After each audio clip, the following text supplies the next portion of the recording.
Going in here, Spurgeon, I should say. Joy to the World, a devotional through Advent. Yes, I'm recording this far in advance. Okay, so what? These are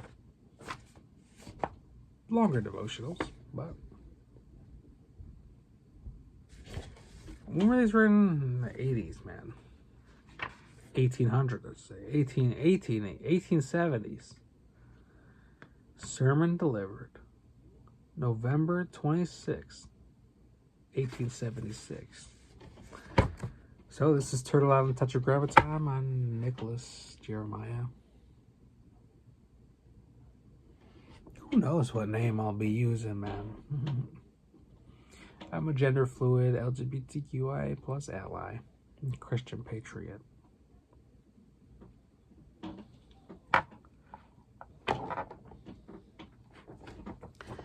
This is going to be for December 2nd. A swinging blow for the devil. From Genesis chapter 3, verse 15. I will put enmity between you and the woman, between your offspring and her offspring. I didn't read this one already, did I?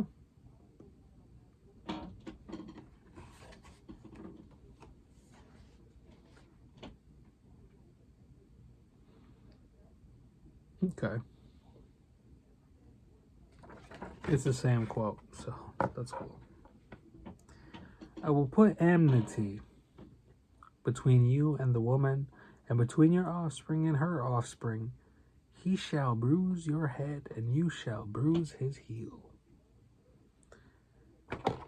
Fuck, man.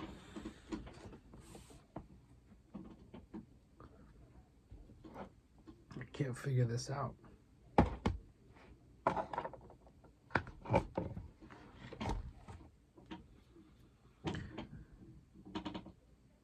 It says, Christ would be bruised by the old serpent. That is all. However, it is only his heel, not his head, which will be bruised. For lo, the champion rises again. The bruise was not mortal, nor continual. Though he dies, so brief is the interval in which he slumbers in the tomb, that his holy body hath not seen corruption. And he comes forth perfect and lovely in his manhood, rising from his grave as from a refreshing sleep after so long a day of unresting toil.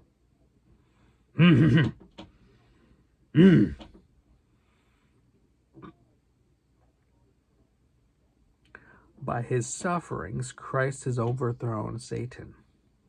By the heel that was bruised, he has trodden upon the head which devised the bruising. He comes to us in mercy. He puts enmity between us and the serpent. That is the very work of grace. There was peace between us and Satan once. When he tempted, we yielded. Whatever he taught us, we believed. We were his willing slaves. But perhaps you can recollect when, first of all, you began to feel uneasy and dissatisfied. The world's pleasures no longer pleased you. All the juice seemed to have been taken out of the apple, and you had nothing at all. Then you suddenly perceived that you were living in sin, and you were miserable about it. And though you could not get rid of sin, you hated it, and sighed over it, and cried and groaned. In your heart of hearts you remained no longer on the side of evil, for you began to cry. From Romans chapter 7, verse 24, quote, O wretched man that I am, who shall deliver me from the body of this death? End quote. You were already in the covenant of grace, ordained to be the woman's seed. And now the decree began to discover itself in life, bestowed upon you and working in you.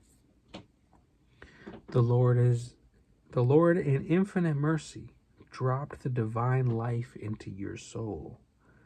You did not know it, but there it was, a spark of the celestial fire, the living and incorruptible seed which abideth forever.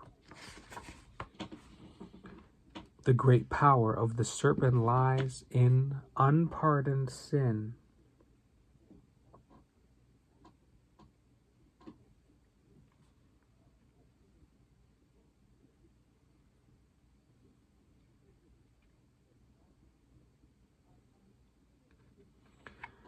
He cries, quote, I have made you guilty. I brought you under the curse, end quote. Quote, no, say we.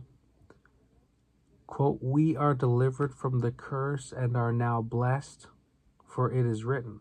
I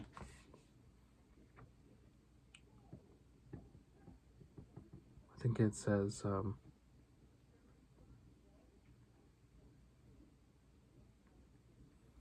Psalm 32, verse 1, Romans chapter 4, verse 7.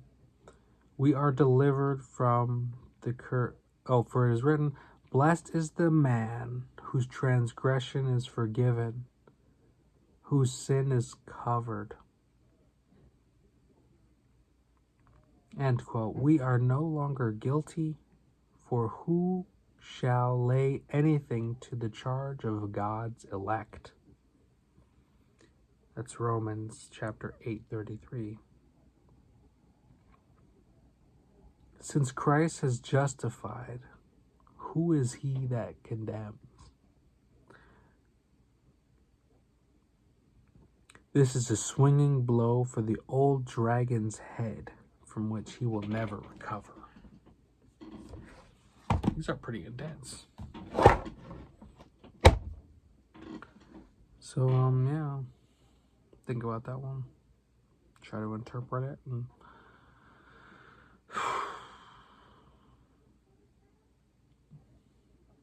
well, that's the devotional for today. Something to think about. Take with you. So I hope you have a blessed day. And I'll see you again real soon. Till then, be blessed. Bye.